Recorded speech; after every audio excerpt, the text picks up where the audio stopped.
2024년이 금방 지나가시죠. 하면 2024년이 마지막 주로 다가왔습니다. 지난 한 해 어떻게 지내셨습니까? 어떻게 나아갔습니까? 우리는 모든 순간순간 가운데 하나님의 그 은혜와 하나님의 그 사랑이 있었는가 한번 생각하는 시간이 되었으면 좋겠습니다. 우리는 지난 한 해 하나님께 더 가까이 간 분도 분명히 있을 것입니다. 그리고 그곳에서 하나님을 만나고 하나님을 의지한 분도 분명히 있을 것입니다. 시냇가에 심은 나무와 같이 풍성한 결실들이 이루어진 우리 성도 여러분들도 분명히 있을 것입니다. 너무나 잘 하셨습니다. 내년에도 하나님과 더욱 친밀한 교제와 하나님과 친밀한 가운데서 2025년이 시작되고 마무리되었으면 좋겠습니다. 그런 가운데서 우리의 마음이 하나님을 시원하게 하는 성도 여러분이 되었으면 좋겠습니다. 그 가운데 하나님의 말씀을 듣고 하나님의 말씀의 이끄심 따라 달려가는 우리의 삶이 되었으면 좋겠습니다. 그리고 혹시 올해를 살아가면서 이 한 해를 살아가면서 하나님과 멀어져 있다면 오늘 이 시간을 통해서 하나님과 관계가 회복되는 시간이 되었으면 좋겠습니다. 성도 여러분, 2024년을 시작하면서 우리의 운전대를 누구에게 맡기셨습니까? 우리를 이끄시고 우리를 바라보시고 운전하시는 분이 하나님인지 아니면 우리 본인인지 한번 생각해 보았으면 좋겠습니다. 이 시간 예배를 통해서 우리의 주인 되시는 그분을 의지했으면 좋겠습니다. 그분만을 바라보고 그분이 나의 운전대가 되어주셔서 하나님이 이끄시는 대로 하나님이 하라고 하는 그런 삶을 살아갔으면 좋겠습니다. 그리고 새해를 기다리고 준비하는 가운데 우리는 감사함으로써 그리고 우리의 신앙생활이 다시 한 번 더 회복의 역사하심이 오늘 성도 여러분들에게 있으면 좋겠습니다. 사랑하는 성도님들, 만약 여러분들에게 가족들이 있잖아요. 친척들과 그리고 성도님들 너무나 많이 알고 계시잖아요. 그런 분들 중에서 너무나 가치가 큰 선물이 있다면, 어마어마한 가치가 있는 물건이 있다고 한번 상상해 보십시오. 그런데 그 가치를 모르고 누군가에게 빼앗긴다면 어떻게 하겠습니까? 어떻게 하시겠습니까? 가만히 있겠습니까? 가만히 있지 않을 것 같습니다. 어마어마한 이 가치를 누군가에게 빼앗긴다면, 그리고 그 가치를 어떻게 하면 다시 살릴 수 있을까 여러 가지 생각을 할 것입니다. 그리고 급하게 전화도 하겠죠. 그것도 안 되는 상황이면 누군가를 보내어서 팔지 말라고, 사기당하지 말라고 분명히 하실 것입니다. 네 사랑하는 사람이 사기꾼에게 그 귀한 것을 빼앗기지 않도록 분명히 조치를 취할 것입니다. 그런 것처럼 오늘 바울도 꼭 그와 같은 절실함과 다급한 심정으로 골로새 교인들에게 이 편지를 쓴 내용이었습니다. 골로새는 사실 바울이 직접 세운 교회도 아닙니다. 골로새 교인들과는 얼굴조차도 본 적이 없는 사이입니다. 그런데 그는 골로새 교회 내에 이단 사상이 침투하여 잘못된 교리가 파묻히고 교회가 분열 그 가운데, 위기 가운데 처했다는 그 소식을 들은 그 상황 가운데서 바울은 어떠했습니까? 어떤 마음을 가졌을까요? 여러분들, 바울은 그 당시에 죄수의 몸으로 로마의 감옥에 갇혀 있는 상황이었습니다. 그렇지만은 그 감옥 안에서 이미 그 마음에는 골로새를 향하는 그런 마음, 온전한 마음이 그에게 있었습니다.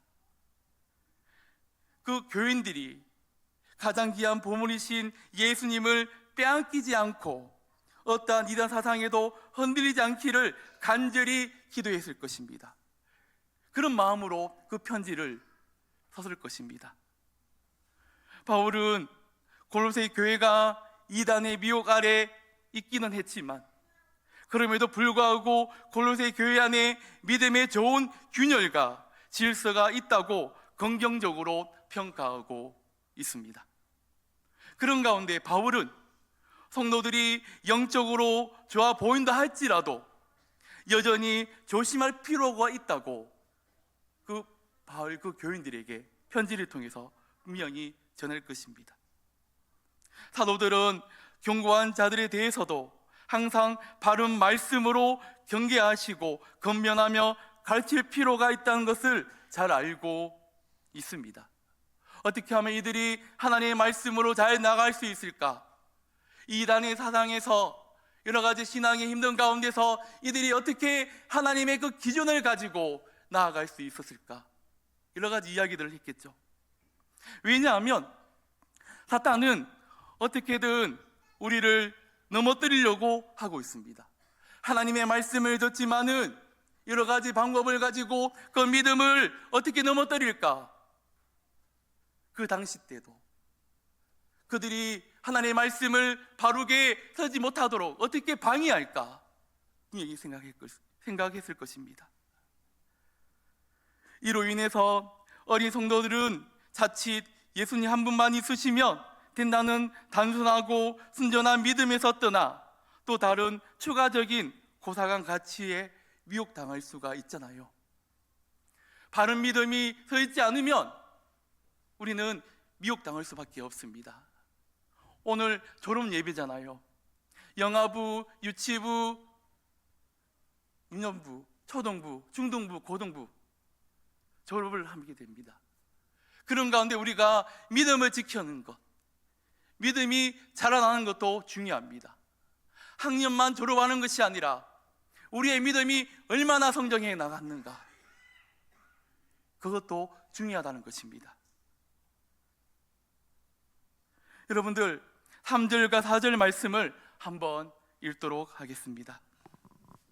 그 안에는 지혜와 지식의 모든 보화가 감춰 있느니라. 내가 이것을 말함은 아무도 교묘한 말로 너희를 속이지 못하게 하려 함이니. 아멘. 사탄은 그리고 이단들은 우리를 교묘하게 그 어둠의 세력에 신앙에 잃게 하고 있습니다. 여기서 교묘한 말이란 사람들에게 매우 신뢰감을 주는 설득력 있는 말을 뜻합니다. 여러분들 사람을 설득시키잖아요. 근데 이것이 아니라는 것을 정확하게 말하면서 그렇게 할까요? 그렇게 하지 않습니다. 이 사람을 어떻게 하면 설득할까 고민하고 고민해서 이 사람이 잘못된 방향으로 나아갈 수 있게 그런 유도를 한다는 것입니다. 잘 생각해 보십시오. 제가 이 앞에서 설교를 하고 있잖아요. 근데 이 설교 가운데 너무나 잘못된 사상을 성도님 여러분들에게 말씀을 전한다면 어떻게 될까요? 분명히 이야기할 것입니다. 잘못되었다고, 이것은 아니라고 분명히 이야기할 것입니다. 그러나 사탄의 전략은 그런 식으로 하지 않습니다. 여러분들 차별금지법도 그러하듯이 매우 설득력을 가지고 합당하면서 그들을 설득시키고 하나님의 말씀을 정확히 모르는 사람들에게 이것이 올바른 것이라고 설득을 시킨다는 것입니다. 잘못된 것을 충분히 미혹당할 수 있게 그들은 여러 가지 방법을 가지고 이것은 옳다, 그런 식으로. 그러므로 사도 바울은 예수님을 주로 고백하는 골로새 교인들이 교묘한 말씀에 속지 않도록 오늘 본문인 6절과 7절에서 겸면하고 있습니다. 6절을 다시 한 번 더 읽도록 하겠습니다. 그러므로 너희가 그리스도 예수로 주로 받았으니 그 안에서 행하되. 그러므로 너희가 그리스도 예수로 주로 받았으니. 골로새 성도들은 그리스도 예수로 주로 받아들였습니다. 우리들도 예수 그리스도로 주로 받아들였죠. 믿고 계시죠? 한 분 인격 계신 예수님을 영접하였고 받아들였다는 뜻입니다. 그분이 나의 아버지시고 나의 주시라는 것을 그들은 받아들였다는 것입니다. 우리도 성육신이신 이 땅에 오신 그 예수 그리스도의 십자가의 사랑을 통해서, 십자가의 은혜를 통해서 우리는 구원을 받았습니다. 우리 예수님은 우리와 똑같이 같은 인생을 사시다가 십자가에 못 박혀 죽으시고 부활하셨습니다. 그 예수님을 우리는 진정으로 믿고 있는가? 우리는 말씀을 통해서 예수님이 우리 위해서 죽으셨다는 것을 너무나 잘 알고 있습니다. 그러나 그 가운데 믿음이 진정으로 있는가? 그 마음속에. 그렇다면, 그 믿는다면 어떠한 상황 가운데 있더라도 그 믿음이 흔들리지 않도록 우리는 노력을 해 나가야 될 것입니다. 그래서 오늘 짧게 3가지 정도 말씀을 듣도록 하겠습니다. 그런 우리가 해야 할 첫 번째 일은 주님 안에서 행하는 것. 주님 안에서 행하는 것입니다. 예수님은 우리의 믿음의 대상이실 뿐만 아니라 우리의 삶과 생활의 주가 되어주셔서 우리를 인도하고 계십니다. 여러분들, 지금도 이 자리에 함께하고 계시고 우리의 삶이 교회에 있든지 가정에 있든지 항상 우리와 동행하고 있다는 것입니다. 그런 가운데 우리는 어떤 믿음을 가지고 어떤 삶을 가지고 살고 계십니까? 예전에 나를 지배했던 모든 죄와 탐욕과 세상의 욕심을 이제 더 이상 내 안에서 주인이 되어서는 안 됩니다. 이제 2024년이 끝나가고 있잖아요. 우리는 부족했지만은 그 가운데서 죄를 지었고 탐욕으로 세상의 욕심으로 하나님을 아프게 했습니다. 그러나 오늘 이 시간 이후로부터 우리는 오직 예수 그리스도를 주인으로 모시고 그분이 좋아하는 것, 주님이 원하시는 것을 행해야 될 것입니다. 성도 여러분, 자식이 여러분들을 싫어하는 거 하면 마음이 어떨까요? 아프잖아요. 그런 것처럼 우리 하나님도, 우리 예수님도 그렇다. 이 예배를 통해서, 이 말씀을 통해서 하나님이 원치 않는 것을 버리고, 그리고 내가 주인이 되었다면 주인 되신 그 예수님을 바라보는 것, 그것은 오직 말씀 안에서, 기도 안에서 나아가는 것, 우리의 생각이 아니라, 우리의 판단이 아니라 오직 하나님의 말씀 안에서 나아가는 것입니다. 우리는 너무나 잘 알고 있습니다. 여러분들, 이제는 예수님이 나의 주인이 되셨고 그 예수님께서 내 삶을 인도해 나가시도록 우리의 인생을 맡기십시오. 드리십시오.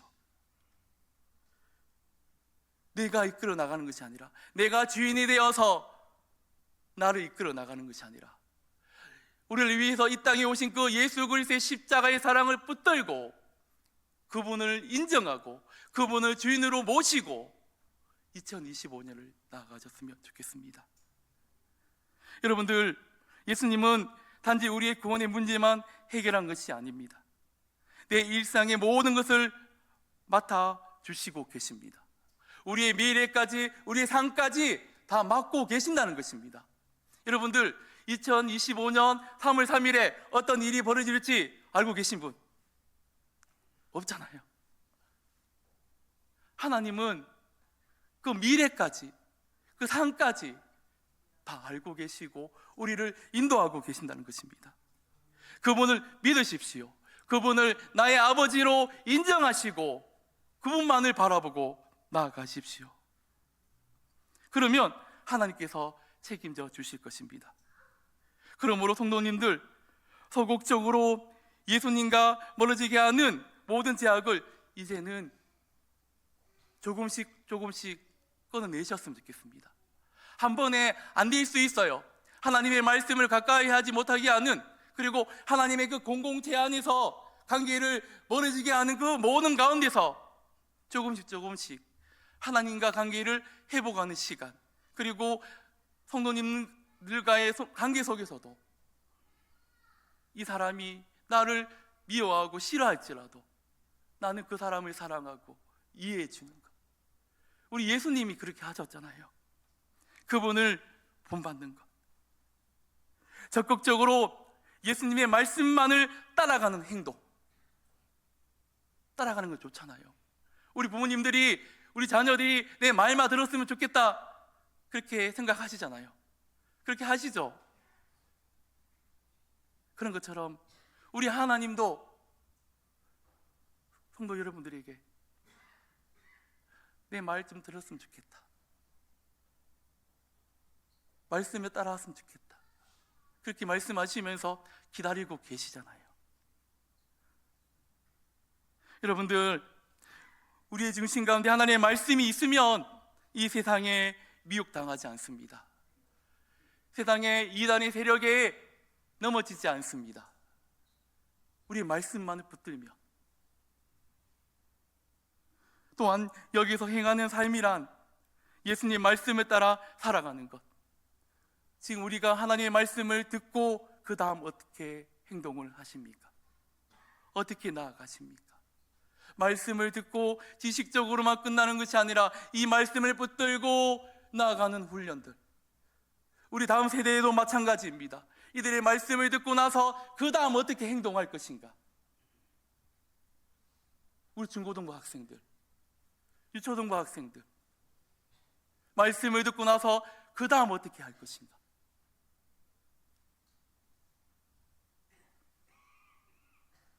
성도 여러분, 신앙의 삶이란 자라가는 것입니다. 1년이 지나고 2년이 지나고 자녀들이 키 크는 것을 보면 자랑스럽잖아요. 그런 것처럼 우리의 믿음도 자라가는 것. 2024년이 지나가면 2025년 가운데서는 더욱더 더 강한 믿음이 자라져 있어야 된다는 것입니다. 우리 선생님들 2024년 너무나 수고하셨잖아요. 그런 가운데 이들이 믿음으로 자라갈수록 더욱 격려하시고 더욱 기도하십시오. 이들이 넘어지지 않도록 우리 성도님들도 우리 다음 세대를 위해서 기도해 주십시오. 여러분들, 예수님을 내 마음으로 주인으로 모시고 생활 가운데서도 행함으로써 하나님과 연결된 믿음을 가지고 나아가야 됩니다. 말씀은 듣지만, 기도는 하지만 예수님과 연결이 차단되어 있다면 어떻게 될까요? 어떻게 될까요? 믿음은 서서히 식어갈 수밖에 없습니다. 그 연결 교리를 우리 부모님들, 그리고 우리 선생님들, 우리 성도님들이 같이 밑바탕이 되어 주셔야 됩니다. 여러분들, 성도가 사탄의 속임에 빠지지 않기 위해서는 크게 두 번째로는 그리스도 안에서 신앙의 뿌리를 깊이 받고 세움을 받는 것입니다. 우리의 신앙의 뿌리를 하나님의 말씀에 붙이는 것. 우리의 믿음이 흔들리지 않기 위해서는 그리스도 안에서 행할 뿐만 아니라 그 안에 뿌리를 박아야 된다는 것. 쉽게 말하면 하나님의 말씀에 우리의 뿌리를 박아야 된다는 것. 우리 다음 세대도 하나님의 말씀에 뿌리를 박는 것. 세상의 뿌리를 박는 것이 아니라 하나님의 말씀에 뿌리를 박는 것이 중요하다는 것입니다. 여러분들, 뿌리는 보이지 않잖아요. 우리 눈에는 볼 수 없습니다. 그러나 뿌리가 깊으면 아무리 비바람이 오고 눈이 오고 태풍이 와도 흔들릴까요? 전혀 그러지 않습니다. 나무를 보십시오. 아무리 비바람이 치고 눈이 와도 태풍이 와도 흔들리지 않습니다.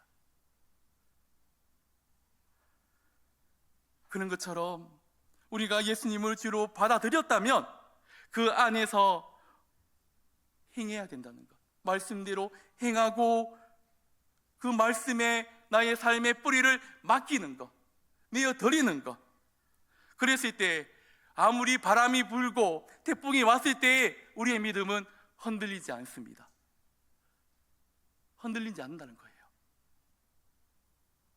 여러분들, 우리의 믿음의 뿌리를 말씀에 두지 않으면 우리는 쉽게 넘어질 수밖에 없습니다.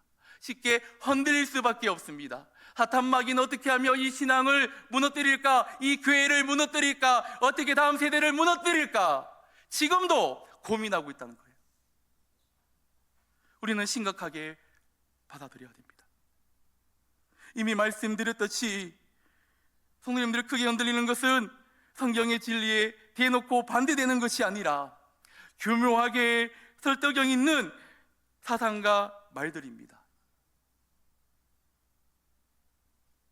눈에 띄지 않는 것, 그 사상들이 우리의 믿음을 잃게 만들고 쉽게 만든다는 것입니다.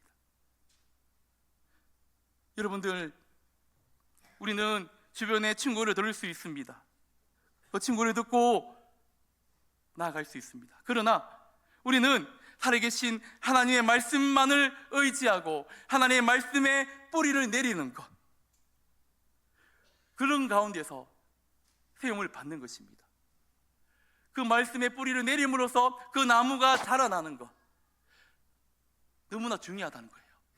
우리 다음 세대들, 우리 친구들도 하나님의 말씀이 더 자라나는 것, 그러기 위해서는 우리 친구들도 중요하지만 성도님들도 중요하지만 우리 부모님들, 우리 자녀들 위해서 기도하십시오. 말씀을 같이 읽고 말씀을 같이 묵상하고 그렇게 훈련을 하셔야 돼요. 여러분들, 일주일 24시간이 있죠. 7시간을 곱하기 하면 168시간입니다.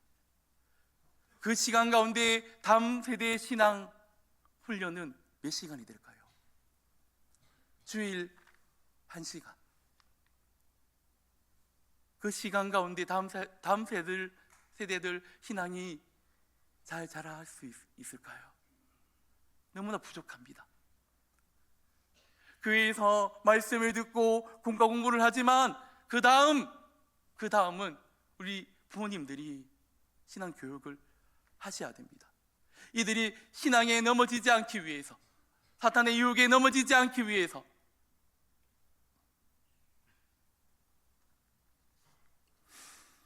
여러분들,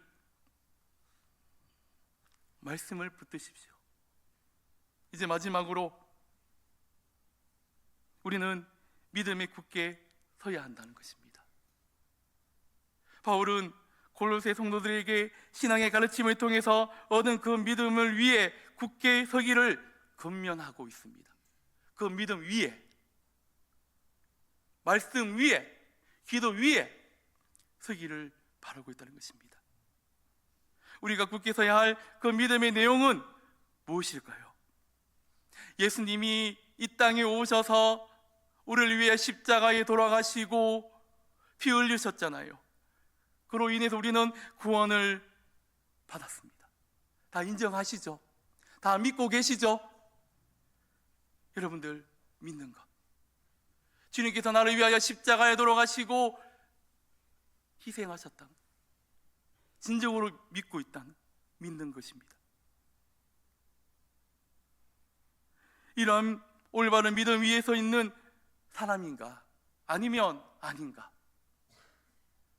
그 믿음 위에 서 있는가, 아니면 믿음에 걸쳐 있는가? 믿음에 걸쳐 있으면 우리는 바람이 불면 쉽게 넘어질 수밖에 없습니다. 여러분들, 예수 그리스도를 진정으로 믿는다면 그 위에 믿음을 세우십시오. 그 믿음을 세우시고 굳건한 반석 대신 그 주님만을 바라보십시오. 여러분들, 그런 가운데서 믿음이 자라날 때 감사가 넘치는 삶의 비결은 믿음입니다. 그 믿음 안에서 감사가 넘쳐나요. 평화가 넘쳐나요. 그걸 믿고 계시잖아요. 저도 체험했습니다. 내 마음속에 믿음이 자라났을 때, 하나님께 믿음을 맡겼을 때 환경은 힘들지만 감사가 넘쳐지고 내 마음속에 평화가 있었다. 여러분들, 그리스도인들의 삶이 복음에서 떠나면 당장은 티가 나지 않습니다. 하나님의 말씀에서 떠났더라도 당장은 티가 나지 않아요. 그러나 조금씩 티가 난다는 것. 감사가 사라지고 기쁨이 사라지고 사람을 의심하게 되고 사람을 비방하게 되고 갈등이 일어나고 분열이 일어나는 것입니다. 믿음이 사라진 교회는 여러분들 분열이 일어나요. 그렇기 때문에 우리는 믿음을 지켜나가는 것. 여러분들, 이 예배를 통해서, 이 말씀을 통해서 세상이 알 수 없는 그 기쁨, 그 감사가 회복되시길 바랍니다. 여러분들, 이제 말씀을 정리하려고 합니다. 주님 안에서 사랑하는 성도님들, 우리는 오직 하나님의 크신 은혜의 도우심으로 지금까지 왔습니다. 다 믿고 계시죠? 그러나 지난 한 해를 돌아보면 끊임없이 고난이 있으신 분도 계시고 나라적으로도 여러 면에서도 어려움들이 많이 있습니다. 다 알고 계시잖아요. 그런 시간 속에서 모든 매체와 학교와 세상은 너무나 합리적이고 타당하면서 그럴듯한 말로 우리의 마음과 생각을 미혹시키는 것들, 신앙생활을 흔들리게 하는 것들이 우리 삶 가운데서 나타나고 있다는 것입니다. 또한 진리가 아닌 것임에도 불구하고 그것을 받아들이는 사람도 있더라고요. 때로는 고상한 지식인 그 유혹에 넘어진 사람, 그리고 헷갈려하는 사람들 많이 있습니다. 여러분들, 우리는 믿음을 지켜나갔으면 좋겠습니다. 새롭게 시작하는 2025년이 이제 얼마 남지 않았잖아요. 실상은 더 큰 미혹이 우리를 기다릴 수도 있어요. 더 고난이 우리에게 찾아올 수 있어요. 그러나 하나님의 그 믿음의 능력으로 우리를 믿음으로 나아가는 것. 사탄은 우는 사자와 같이 우리 믿는 자들의 생각과 마음을 혼란스럽게 할 때 있을 것입니다. 그때 어떻게 하시겠습니까? 우리의 믿음을 무너뜨리는 것들이 우리에게 온다면 어떻게 하시겠습니까? 믿음을 지켜나가는 것, 하나님의 말씀의 능력으로 그 믿음을 채워나가는 것. 여러분들, 우리의 믿음 생활에 작은 균열이 있으면 안 됩니다. 균열이 생기면 사탄은 어떻게 해서든 그 균열을 가지고 계속적으로 그 믿음을 흔들게 할 것입니다. 우리 교회가 있잖아요. 교회 위에 균열이 생겼습니다. 비가 올 때, 눈이 왔을 때 비가 새요. 어떻게 하시겠습니까? 그냥 놔두지 않잖아요. 보수 공사를 하잖아요. 그런 것처럼 우리의 믿음에 균열이 생겼다면 우리는 하나님의 말씀으로, 하나님의 그 기도의 능력으로 보수를 해 나가야 된다는 것. 그것이 필요하다는 것입니다. 2024년을 향해를 마무리하면서 예수님을 구주와 주로 모신 우리는 세상의 교묘한 속임수에 미혹되지 않고 오직 예수 안에서 그 모든 것을 행하고 그 믿음으로 바른 믿음과 소망을 가지고 나아가는, 그리고 새해를 맞이하는 우리 모든 성도 여러분들이 되었으면 좋겠습니다.